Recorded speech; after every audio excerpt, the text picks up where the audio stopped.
저희가 지금까지 내 안의 우상 버리기라는 시리즈 설교를 쭉 했습니다. 오늘이 7번째인데 제가 일단 이 시리즈는 오늘로서 마무리를 하려고 합니다. 우상은 다른 말로 하면 가짜 신이죠. 가짜 신, 짝퉁 하나님입니다. 우리가 짝퉁 물건에 속고 피해를 보듯이 우리는 짝퉁 신에게도 속고 또 피해를 입습니다. 근데 문제는 우리가 짝퉁과 진품을 잘 분별하지 못한다는 거예요. 그러니까 물건도 사실은 굉장히 비슷해가지고 전문가가 아니면 구별이 안 되는 것들이 있는데 이 짝퉁 신의 문제도 마찬가지예요. 그리고 종종 피해가 바로 드러나는 것이 아니기 때문에 우리는 계속해서 속으면서 짝퉁 신을 섬기는 겁니다. 자기가 짝퉁 신을 섬기는 것인지조차 때로는 모르면서 그냥 그렇게 살아나가는 겁니다. 제가 이 시리즈의 첫 번째 설교에서 우상이라는 것은 가짜 신이라고, 사실은 그래서 가짜지만 우리의 마음을 사로잡는 것이라고 이렇게 말씀을 드렸습니다. 그 우상은 신이 아닌 어떤 것에 우리의 마음을 주고 또 그것에 우리가 신성을 부과하고 그리고 그것에 우리가 궁극적인 가치를 부여하는, 그래서 그것이 하나님만이 줄 수 있는 어떤 것을 우리에게 줄 수 있다고 기대하는 것이 바로 우상이다 그랬습니다. 하나님만이 줄 수 있는 안전, 하나님만이 줄 수 있는 참된 만족, 하나님만이 줄 수 있는 자기 가치를 그것이 우리에게 줄 수 있다고 기대하는 것. 종교적인 용어로 말하면 구원을 우리에게 줄 수 있다고 기대하는 것. 이를테면 돈이, 이를테면 무슨 권력이, 우리가 그것을 그렇게 바라고 기대한다면 그게 우리의 우상이라는 거예요. 그래서 어떤 사람들은 돈에게서, 어떤 사람들은 성공과 성취에게서, 어떤 사람은 쾌락과 즐거움에서, 어떤 사람은 정치와 이념에게서, 어떤 사람은 권력에게서, 어떤 사람은 인간의 사랑에게서, 어떤 사람은 자녀에게서 그런 것들을 기대합니다. 그것들이 내게 구원을 줄 것이라고, 그것들이 내게 참된 만족과 행복과 기쁨과 자기 가치를 줄 것이라고 생각합니다. 그리고 이 우상의 특징 중에 하나는 우리의 마음을 빼앗는 것이기 때문에 우리가 계속해서 그것에 대해서 생각하는 겁니다. 나도 모르는 사이에 생각하고 있고, 그것이 바로 우상입니다. 그런 면에서 보면 이 세상의 모든 사람들은 사실은 다 나름의 신을 섬기는 사람들이에요. 누가 말한 것처럼 진정한 의미에서 이 세상에 무신론자는 없습니다. 다 나름대로 뭔가 신성을 부여하고 구원을 바라는 어떤 것들이 있는 겁니다. 제가 오늘 다룰 주제는 우상이라는 주제, 나라는 우상의 주제입니다. 나라는 우상. 여러분, 오늘날 많은 사람들은요, 자기를 실제보다 더 높게 평가합니다. 오늘날. 여러분, 평균이라는 게 있잖아요. 평균은 평균이 평균이죠. 그래서 그 평균에 정말 많은 사람들이 들어가야 되잖아요. 그런데 운전하는 사람들 중에는 대부분의 운전하는 사람들이 자기를 평균 이상이라고 생각한대요. 네, 자기를 평균 이상의 운전자라고 생각한다고 합니다. 대학 교수 가운데 겨우 2%만이 스스로를 평균 이하로 여깁니다. 63%는 자신이 평균 이상이라고 말을 하는 거예요. 나머지 25%는 그러면 이 사람들이 평균이겠구나 생각하시죠? 아니에요. 이 사람들은 자신을 특출나게 생각합니다. 데이비드 브룩스라는 사람은 오늘날의 문화를 빅미의 문화다 이렇게 말했어요. 큰 나의 문화라고 부르면서 이렇게 지적을 합니다. 보십시오. 겸손의 문화에서 큰 나, 빅미로 부를 수 있는 문화로 대대적인 이동이 일어났다. 겸손을 강조하던 문화에서 자신을 우주의 중심으로 보라고 권장하는 문화로 바뀌었다. 그러면서 그는 1954년도에 미국인의 12%만이 자신을 매우 중요한 사람으로 생각했는데 1989년도에 그 수치가 무려 80%까지 치솟았다는 거예요. 미국인들의 80%가 자신을 매우 중요한 사람으로 본다는 거예요. 지금은 세월이 더 흘렀으니까 아마 한 90%까지 올라갔을지 모르겠어요. 이번 목회자 친교에 저희가 이제 갔는데 목회자 친교의 한 강사님은 매년 노벨상 후보가 발표될 때마다 자기 가슴이 벌렁벌렁 한다라고 말을 했습니다. 물론 농담이지만, 이런 문화이기 때문에 더욱 사람들은 자신에게 몰두하고 자신을 최고의 가치로 여깁니다. 그야말로 자신이 우주의 중심입니다. 여러분, 이런 컵을 보셨어요? 지금 세상이 나를 중심으로 돕니다. 그런 말을 문구를 새긴 티셔츠도 있어요. The world revolves around me 라는 티셔츠예요. 세상이 나를 중심으로 돈다라는 거예요. 제 딸도 한때 이런 티셔츠를 입고 다닌 적도 있습니다. 여러분, 바울은 디모데후서 3장 1절 2절에서 말세에 어려운 때가 올 것인데 그때 사람들이 사랑하는 것이 세 가지가 있다 그랬습니다. 하나는 돈이고 또 다른 하나는 쾌락이고 그리고 또 하나는 자기입니다.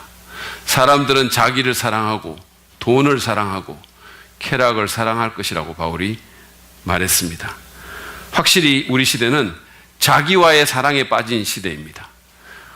우리는 자기 자신을 사랑하라는 말을 너무 온갖 곳에서 듣습니다. 너를 사랑해야 돼. 너가 정말 가치 있는 존재야. 너보다 중요한 존재는 별로 없어. 뭐 이런 식입니다. 너 자신을 대접해. 다른 누구보다 너 자신을 대접해. 너 자신을 잘해줘야 돼. 난 나를 사랑해라는 노래 혹시 아세요? 그 노래의 후렴이 이렇습니다. 사랑해. 나는 나를 사랑해. 이렇게 거울 속에 너에게 고백해. 사랑해. 나는 너를 사랑해. 거울에 있는 너. 사랑해. 지금의 너를 사랑해. 물론 우리는 우리 자신을 소중히 여겨야 되죠. 그러나 그것은 자신과 사랑에 빠지는 것과는 다른 의미입니다. 오늘날 많은 사람이 그런 것처럼 자신에게 몰두하고 내 가치만 생각하고 내가 우주의 중심인 양 여기는 것은 자기 숭배입니다. 기독교인으로서 하나님조차도 나의 필요를 채우기 위해서 존재하는 분이라고 생각하는 것은 주객이 전도된 것이고 이것은 명백한 우상숭배입니다. 그런데 많은 그리스도인들이 전혀 문제의식도 별로 없이 하나님이 나를 위해 존재하는 분처럼 생각합니다. 그래서 그분이 내 필요를 안 채워주고 그분이 나를 높여주지 않으면 화를 내고 기분이 나빠지고 불평하고 원망합니다. 우리는 어떻게 나를 우주의 중심처럼 여기는 이 해로운 자기 중심성에서 벗어날 수 있을까요? 어떻게 나라는 가짜 신을 섬기는 이 우상 숭배에서 자유로워질 수 있을까요? 저는 오늘 그 문제에 대해서 여러분과 더불어 좀 생각해 보기를 원합니다. 먼저 우리는 나 자신을 섬기라는 사단의 유혹을 거부해야 합니다. 나를 섬기라는 사단의 속삭임을 거부해야 됩니다. 성경을 보면 사탄은 태초부터 신의 위치에 올라가라고 우리 인간을 유혹합니다. 창세기 3장에 보면 인간이 타락한 얘기가 나옵니다. 뱀으로 변장한 사단이 무방비 상태에 있던 첫 번째 인류죠. 하와에게 접근합니다. 그리고 에덴 동산 내에 있는 모든 나무의 열매를 하나님께서 먹지 말라고 하셨냐는 질문으로, 몰라서 물은 거 아니거든요. 하나님께서 모든 나무의 열매를 먹지 말라고 하셨느냐는 질문으로 하나님의 선하심에 대한 의심을 슬쩍 심어넣습니다. 그리고 그 대답에서, 여자의 대답에서 흔들림을 감지한 사탄은 하나님의 말씀에 정면으로 도전하면서 이렇게 유혹합니다. 4절, 5절 보세요. 너희는 절대로 죽지 않는다. 하나님은 너희가 그 나무 열매를 먹으면 너희의 눈이 밝아지고 하나님처럼 되어서 선과 악을 알게 된다는 것을 아시고 그렇게 말씀하신 것이다.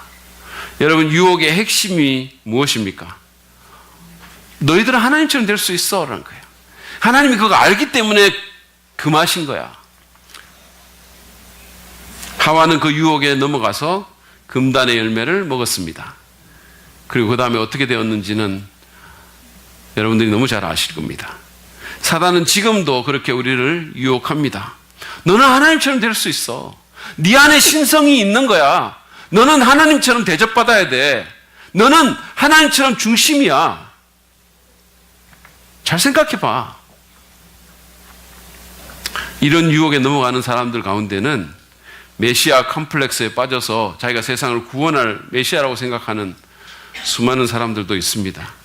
미국의 미시간주의 입실랜티라는 곳에 한 정신치료시설에 자신을 예수 그리스도라고 믿는 세 사람이 있었습니다. 치료 시간에 누군가가 말을 합니다. 나는 메시아야. 하나님의 아들이지. 세상을 구원하라고 보냄을 받았어. 그 말을 듣고 그들을 치료하던 로키치 박사가 그거 어떻게 알죠? 라고 물었어요. 그랬더니 그 환자가 하나님이 말씀해 주셨으니까 라고 대답을 했어요. 그러니까 다른 환자가 끼어들어서 말합니다. 나는 네게 그런 말을 한 적이 없어. 그런 상황에서 세 번째가 또 끼어듭니다. 내가 너희와 이렇게 오래 함께 있었는데도 내가 누구인지를 모르겠느냐? 그러니까 너희들이 정신병원에 있는 거야. 그렇게 책망을 하면서 대화가 혼돈으로 빠져 들어간다고 합니다. 여러분, 이렇게 정신병자들만이 그런 유혹을 받는 건 사실은 아니죠.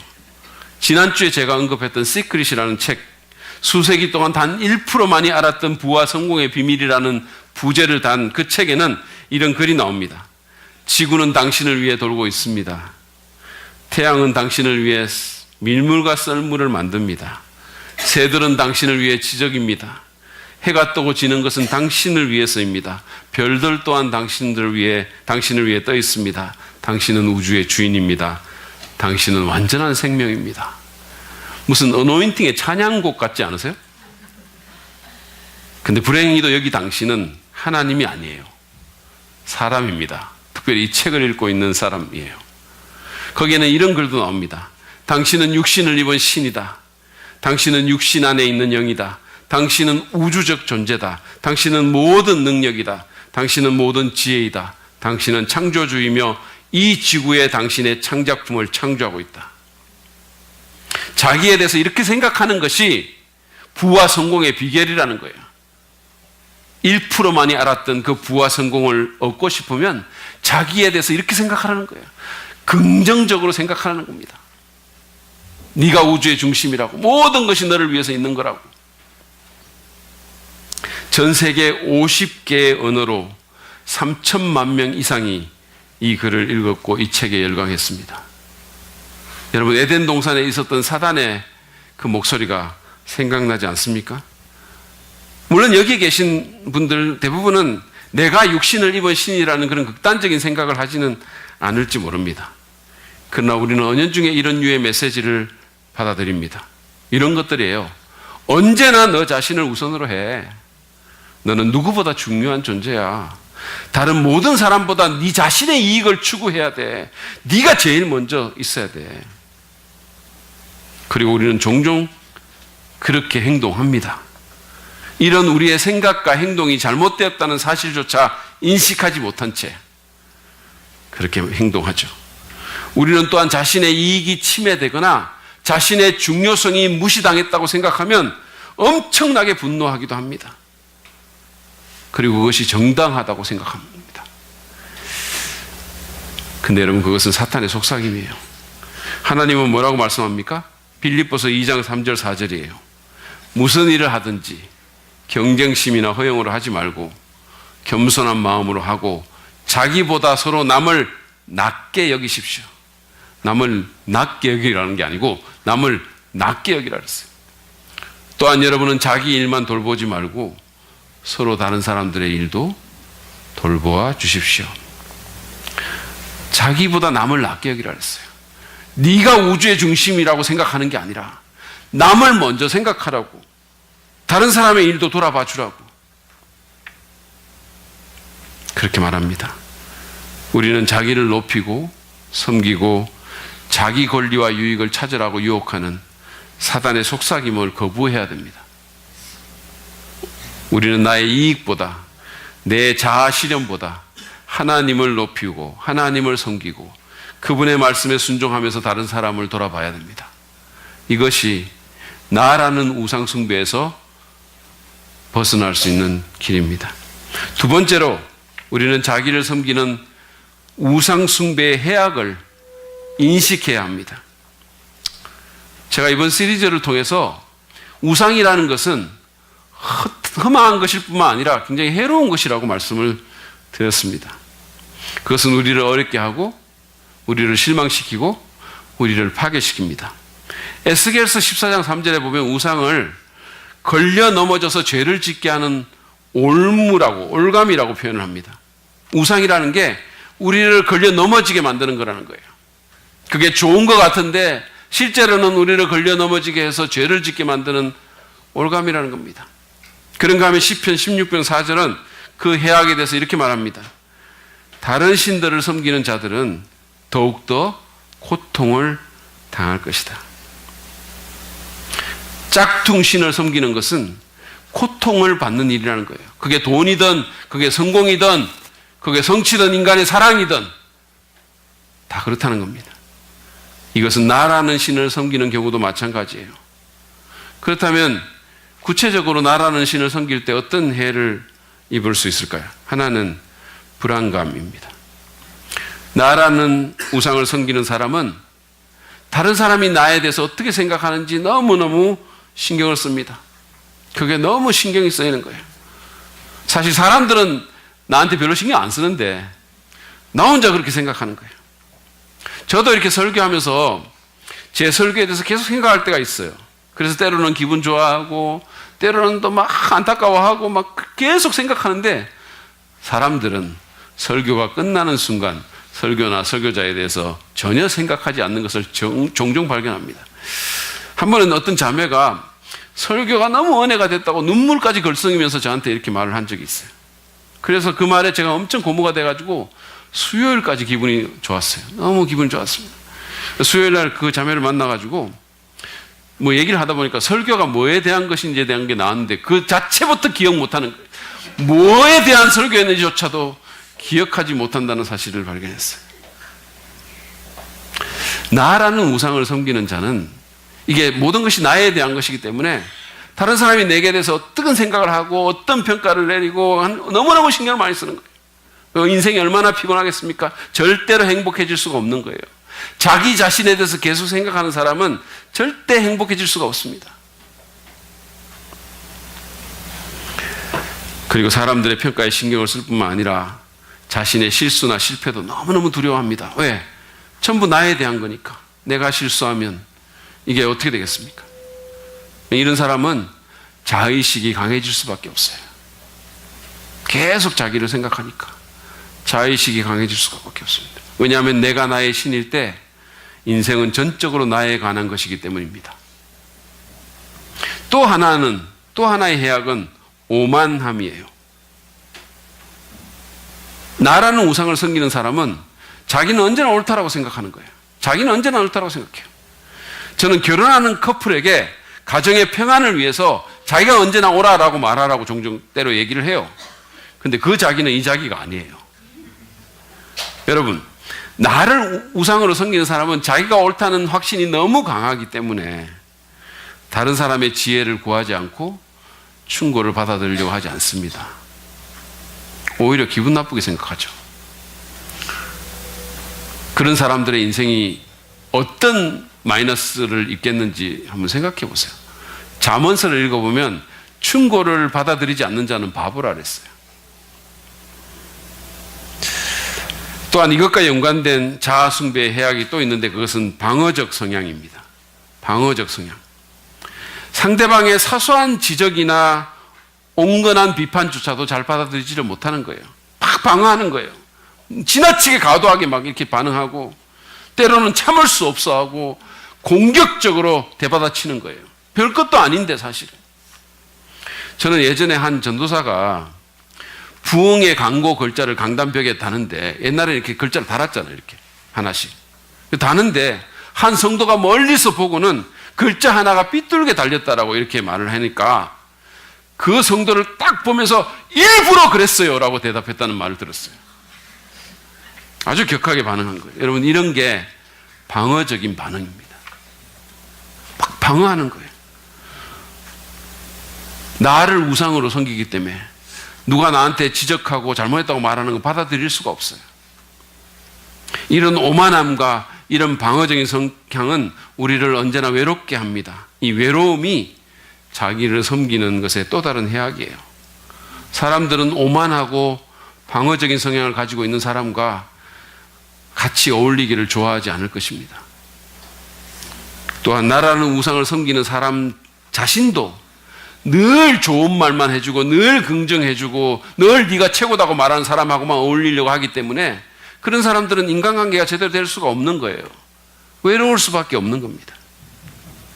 그 외에도 여러 가지 해악들이 있겠지만 이 정도만 해도 충분하리라고 믿습니다. 사실은 뭐 나라는 우상을 섬기는 그 사람은 결국은 나 때문에 실망하고 그리고 결국은 망가지게 됩니다. 앞에서 인용한 시편 말씀처럼 다른 신들을 섬기는 자들은 더욱더 고통을 당하게 됩니다. 나라는 신을 포함해서 다른 모든 신들은 사실상 가짜고 짝퉁이고 우리를 구원할 수 없고 우리가 기대하는 것을 줄 수 없고, 그리고 이 우상숭배의 배후에는 우리를 무너뜨리려는 악한 영이 있기 때문에 그 해악은 이루 말할 수가 없습니다. 그러므로 여러분, 그 해악을 철저하게 인식하시기 바랍니다. 마지막으로 우리는 이 나라는 우상에서 벗어나기 위해서 복음의 진수를 경험해야 합니다. 여러분, 나라는 우상에서 벗어나기 위한 근본적 처방은 복음에 있어요. 복음이 사실은 모든 것입니다. 복음이 모든 것을 변화시켜요. 여러분, 복음은 나에 대한 것이 아닙니다. 복음은 예수 그리스도에 대한 것입니다. 바울은 고린도서 15장 1절 2절에서 복음을 헛되이 믿지 않고 그것을 굳게 잡으면 구원을 받을 것이라고 말을 하면서 3절부터 5절까지 해서 복음을 이렇게 설명합니다. 우리 같이 한번 이 복음을 읽어보시죠. 시작. 나도 전에 받은 중요한 것을 여러분에게 전해드렸습니다. 그것은 곧 그리스도께서 성경대로 우리 죄를 위하여 죽으셨다는 것과 무덤에 묻히셨다는 것과 성경대로 사흘날에 살아나셨다는 것과 게바에게 나타나시고 다음에 12 제자에게 나타나셨다고 하는 것입니다. 여기 무덤에 묻히셨다는 말은 그분이 확실히 죽으셨다는 뜻입니다. 그리고 게바와 12 제자, 게바는 베드로인데 베드로와 12 제자에게 나타나셨다는 말은 그분이 확실히 부활하셨다는 거예요. 그러면 복음이 뭡니까? 여기 바울이 나도 전해 받은 중요한 것은 바로 복음인데, 이 복음이 그 뒤에 설명이 나오는데 그것은 바로 예수님께서 성경대로 우리 죄를 위해서 확실히 죽으셨고, 그리고 우리를 의롭다 하기 위해서 사망 것에 깨뜨리고 확실하게 부활하셨다는 것이 복음이에요. 그것이 우리를 살리는 복음입니다. 그것이 우리를 죄에서 구원하는 복음이에요. 그것이 우리에게 칭의를 주시는, 하나님의 인정을 받게 해주시는 복음입니다. 이 복음의 주인공이 누굽니까? 바로 예수 그리스도예요. 내가 아닙니다. 나는 그저 이 복음을 믿지 않으면 아무 소망이 없는 비참한 죄인에 불과합니다. 우리가 복음을 믿고 구원을 받는다라는 말은 바로 이 진리를 인정하고 경험한다라는 뜻이에요. 여러분, 로마서 10장 9절에서 10절 말씀을 보시죠. 제가 어제 저녁에 보니까 허전사님의 딸인 가은이가 이거를 암송을 하더라고. 여러분, 가은이보다 못하고 싶으세요? 여러분, 이거 암송하십니까? 이 말씀을 보시면 당신이 만일 예수는 주님이라고 입으로 고백하고 하나님께서 그를 죽은 사람들 가운데서 살리신 것을 마음으로 믿으면 구원을 얻을 것입니다. 사람은 마음으로 믿어서 의에 이르고 입으로 고백해서 구원에 이르게 됩니다. 그랬어요. 내가 의로워서 내가 잘나서 구원받는 거 아닙니다. 그거 아니에요. 내가 무슨 엄청난 행위를 하고 공적을 쌓아서 구원받는 것도 아니에요. 예수님 때문에 구원받는 거예요. 여러분, 그런데 여기 보면 예수님을 뭐라 그랬어요? 주님이라고 고백해라 그랬습니다. 예수님을 주님이라고. 나를 위해 죽었다가 다시 살아나신 예수님을 나의 주님으로 고백하고 믿어야 한다고 했어요. 주님이라는 말. 그 말은 그분이 주인공이고 그분이 내 인생의 주관자시고 주인이고 하나님이시라는 뜻입니다. 내가 아니에요. 우리가 그 사실을 마음으로 인정하고 믿기까지, 그분이 주인이고 나는 그분을 섬기는 자고 그분이 구원자이시고 나는 그 구원을 절실히 필요로 하는 약하고 악한 죄인이라는 사실을 내가 진짜 인정하고 그리고 믿기까지 우리는 복음을 제대로 이해한 것이 아니고 따라서 구원을 받을 수도 없는 거예요. 제가 청년 때 담임 목사님은 그 아주 말씀을 구수하게 이렇게 하시는 분이셨어요. 농담도 잘 하시고 지금은 이제 하늘나라 가셨어요. 근데 그분은 종종 성도들에게 사람이 무슨 맛으로 사는지 알아요? 이렇게 질문을 하시곤 했어요. 여러분은 사람이 무슨 맛으로 사는지 아십니까? 모르세요? 그분은 그렇게 질문한 후에 이렇게 대답했어요. 무슨 맛은 무슨 맛, 지 잘난 맛으로 사는 거지. 그렇습니다. 우리 모두는 다 자기 잘난 맛에 사는 거예요. 저도 그랬어요. 1500조각으로 만들어진 옷을 입고 무대에서 박수 받으면서 까불고 다녔어요. 그러다가 저는 제 자신에 대한 진실에 직면했어요. 저는 삶이 통제불능이라고 느꼈습니다. 그리고 이대로 가다가는 정말 삶이 완전히 망가질 수 있겠다라는 위기감을 느꼈어요. 저는 사실상 잘난 것이 하나도 없는 비참한 존재였고 아무 소망이 없는 존재라는 사실을 하나님의 은혜로 알게 됐어요. 그것을 알게 된 게 제게는 너무너무 행운이에요. 정말 내가 소망 없는 존재구나. 내 인생이 완전히 망하겠구나라는 사실을 제가 알게 됐어요. 그때 예수 그리스도께서 제 삶에 다가오셨습니다. 당시 어느 교회 부흥회에서 저는 예수 그리스도에 대한 소식을 들었어요. 예수 그리스도라는 분께서 나 같은 죄인, 소망 없는 탕자를 위해서 무슨 일을 하셨는지, 어떻게까지 하셨는지를 제가 들었어요. 그 기쁜 소식을 들었고, 그래서 그분께 저를 불쌍히 여겨달라고, 저를 구원해달라고, 제게 정말 기회를 달라고 간절히 기도했어요. 그때 설교가 끝나고 불렀던 찬송을 제가 아직도 기억합니다. 이게 거의 40년이 된 건데 지금도 생생하게 기억이 나요. 이 찬송입니다. 천부여 의지 없어서 손들고 옵니다. 주 나를 외면하시면 나 어디 가리까. 내 죄를 씻기 위하여 피 흘려 주시니 곧 회개하는 마음으로 주 앞에 옵니다. 전부터 계신 주께서 영죽을 죄인을 보혈로 구해 주시니 그 사랑 한없네.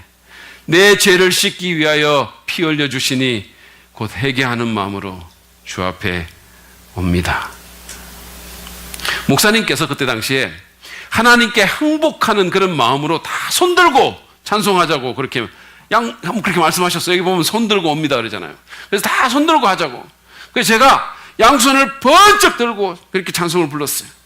당시에 제가 다른 사람의 시선을 얼마나 인식하고 다니는지 얼마나 제가 의식하면서 다니는지 몰랐거든요. 그리고 엄청나게 폼생폼사하면서 정말로 남들 앞에서 연약한 모습 절대로 안 보이려고, 이상한 모습 안 보이려고 무지하게 노력하던 때였었어요.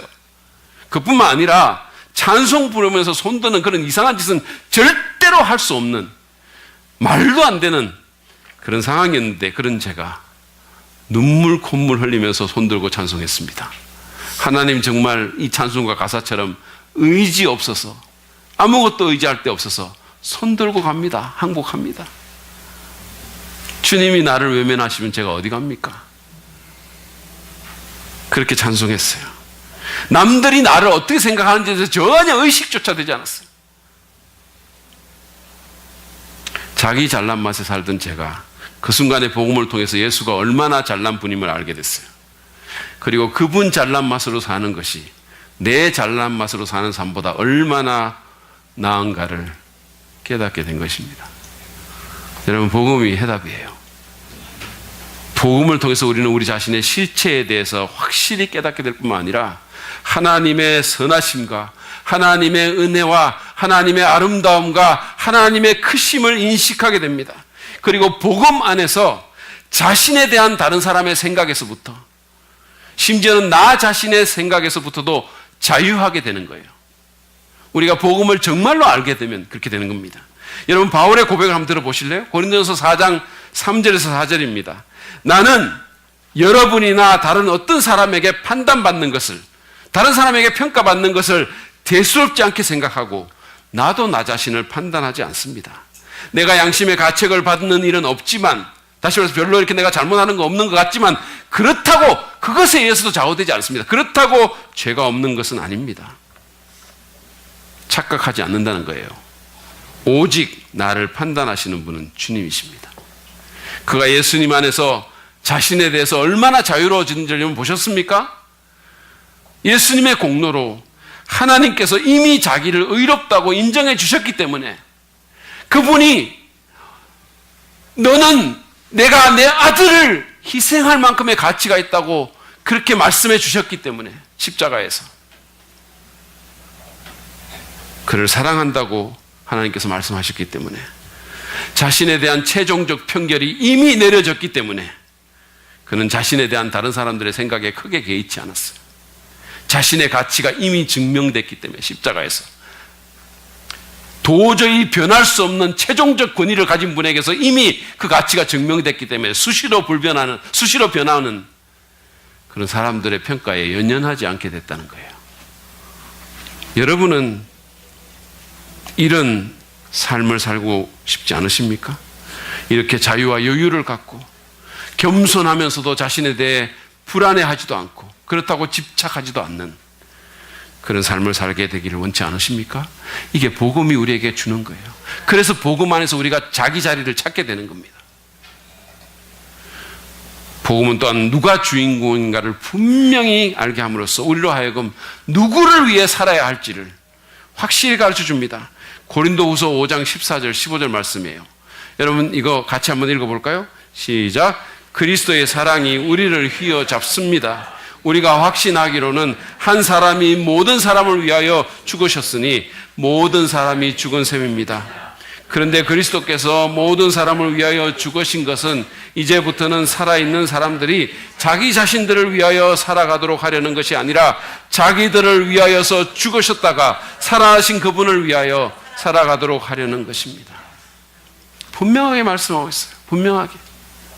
나를 섬기고 내 영광을 구하고 나를 위해 살지 않고 그렇게 살아서는 안 되고 나를 위해 목숨을 버리셨다가 다시 살아나신 그분을 섬기고 그분을 위해 살아가라는 거예요. 그분의 기쁨을 위해서. 왜냐하면 그분이 주인공이시고 그분이 주님이시기 때문입니다.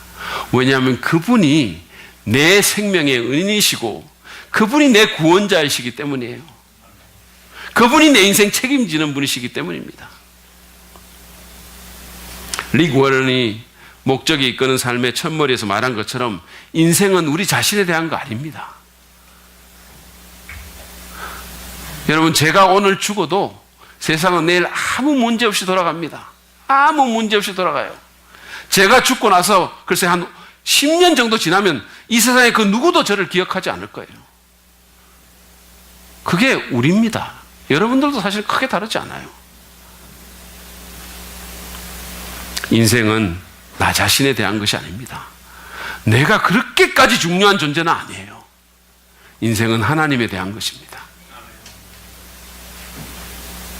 내 안에서 내가 자꾸 커질 때마다 마치 내가 모든 것의 중심인 것처럼 생각될 때마다 내 이익을 최우선하면서 살고 싶을 때마다 나를 섬기고 내 권위를 찾기를 정말로 원하고 싶을 때마다 복음을 깊이 묵상하십시오. 예수 그리스도의 복음, 십자가의 복음, 은혜의 복음을 생각하고 또 생각하십시오. 여러분 내가 나 자신에 대해서 자꾸 생각하고 나를 섬기고 나를 살리려면 나는 죽어요. 근데 정말로 역설은 하나님을 살리고 하나님을 섬기고 나를 죽이면 내가 살아요. 자기 위치 똑바로 잡는 게 행복입니다. 주님의 복음을 생각하십시오. 생각하고 생각하십시오. 그리고 그것이 단순히 이론이 아니라 그냥 지식이 아니라 내 마음을 사로잡는 영적 실체가 되게 해달라고 기도하시기 바랍니다. 하나님께서 내 마음 속에서 그 무엇보다 아름답게 되게 해달라고, 내 상상 속에서 누구보다 무엇보다 매력적인 존재가 되게 해달라고 기도하시기 바랍니다. 그럴 때 우리는 나라는 우상을 섬기는 일에서 해방될 수 있을 것입니다. 그럴 때 우리는 원래 우리가 만들어진 인생의 목적을 위해서 살 수 있게 될 겁니다. 저는 오늘 나라는 우상에서 해방될 수 있는 문제, 그 방안에 대해서 생각했어요. 그것은 나 자신을 섬기라는 사단의 그 유혹, 그 부추김을 거부하는 것이고 자기 숭배의 해악을 인식하는 것일 뿐만 아니라 복음의 진수를 경험하는 것입니다. 제가 이제 오늘 설교를 마치고 또 이 우상 시리즈를 마무리하면서 저는 여러분과 제가 우리의 마음을 정직하게 들여다보면서 내 우상은 무엇인지, 정말로 나를 사로잡고 있는 짝퉁신은 무엇인지를 발견할 수 있기를 바랍니다. 저는 여러분이 이 소중한 기회를 그냥 날려버리지 않았으면 좋겠어요. 매주마다 하는 그냥 이재기 목사 설교인데 그냥 다음 주에도 듣고 그 다음 주에 또 듣고 그렇게 생각하지 마시고 하나님께서 우리에게 주신 기회라고 생각하고 하나님께서 이 7주간에 우리에게 이 우상의 문제에 대해서 생각하고 이 문제, 이 중요한 문제를 처리하고 우리가 정말로 자유롭게 그리고 정말로 우리의 위치를 지키며 살아갈 수 있도록 우리에게 주신 절호의 기회임을 인식하시기를 바랍니다. 실질적으로 여러분의 마음을 사로잡고 수시로 몽상하는 것은 무엇입니까? 무엇 때문에 기쁘게 돈을 쓰고 무엇 때문에 감정의 소용돌이 속에 빠지게 됩니까? 무엇이 여러분을 너무너무 기쁘게 하기도 하고 너무너무 분노하게 만들기도 합니까? 진정으로 무엇을 소망하고 무엇에서 구원을 바랍니까? 데이빗 폴리슨의 글은 이 부분에서 우리에게 도움을 줍니다. 하나님이 우리의 마음속에 던지는 가장 기본적인 질문은 이것이다. 잘 들으세요.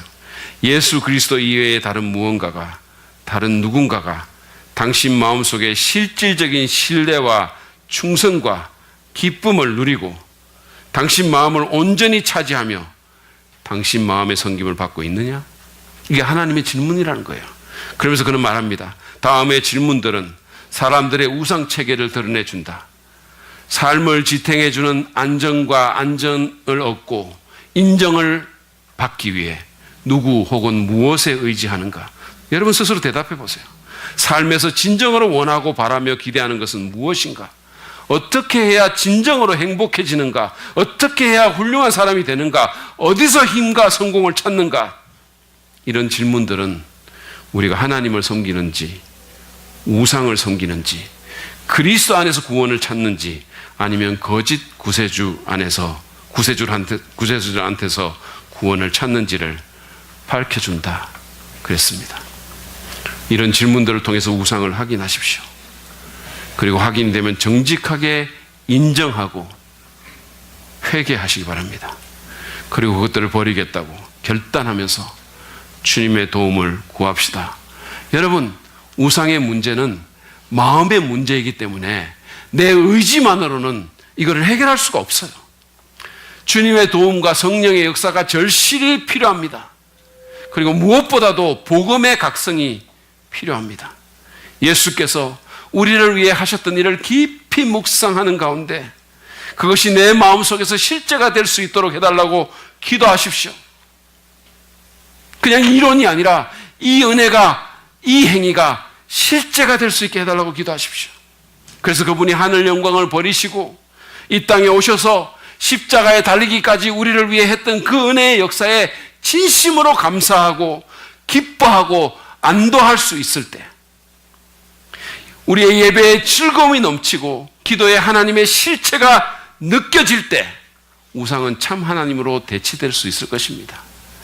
우리가 말로만 하나님께 구원을 바란다고 하는 것이 아니고 실제로 하나님으로부터 우리의 구원을 기대하게 될 것입니다. 만족과 안전과 자기 가치를 하나님에게서 얻으려고 할 것입니다. 그렇게 기도하십시오. 우리의 마음에 주님의 사랑이 날마다 심겨지고 주님의 은혜가 날마다 경험될 때 우리는 다른 것에서 내 구원을 찾는 것이 아니라 우상에게서 무언가를 기대하는 것이 아니라 하나님을 기대하고 하나님 한 분만으로 만족할 수 있게 될 것입니다. 그럴 때 우리는 내 안의 우상을 버릴 수 있게 될 것입니다. 그럴 때 우리는 하나님을 믿는 것이 이렇게 복된 것이구나라고 진실로 경험하게 될 것입니다. 그런 축복이 여러분 모두에게 있기를 바랍니다.